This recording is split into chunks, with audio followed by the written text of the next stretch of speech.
Most importantly, what a lot of people don't understand because it's new is essentially we have a world of digital businesses and physical businesses. And in the digital business world, they're strongly dominated by network effects.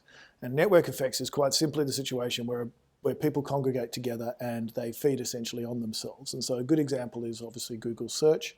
So everyone searches on Google, so everything's on Google, so everyone searches on Google, so everything's on Google. And so it essentially goes from 11 search engines in the world down to one. And we've seen that happen, and it's exactly the same for something like carsales.com here in Australia, exactly the same for realestate.com. And once you have that network effect, for instance, on carsales.com, it's very hard to take it away in a digital world, because the digital product, essentially, there is no barriers to the content getting there. And so the content will continue to gravitate to the one place, and it's very hard to take it away. And so seemingly people find this hard to understand because there are no barriers to entry to open up another carsales.com. But it is virtually impossible to suck the consumer away from it today.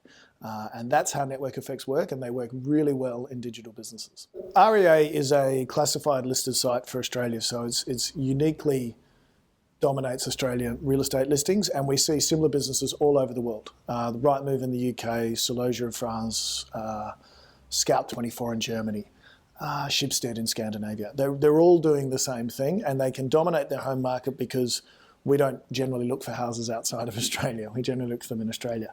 It is very difficult to take that away from them, and we've seen this all over the world, because ultimately it's not the customer who pays REA that is the person who decides whether you search at REA or not. It is the consumer, and the consumer is looking at it for free. And he's looking at it again because of the network effects that I discussed. He's looking at it because everything is on REA, so everything has to be on REA, so everything is on REA. And so that gives them pricing power, and how they administer that is up to them. And so lastly on this point, Google has tried to get into this marketplace in Australia and the UK and failed. In the UK, all the real estate agents moved to a thing called On The Market, where they sacked either Zoopla or Rightmove to build their own search engine, and all that did was make Rightmove stronger.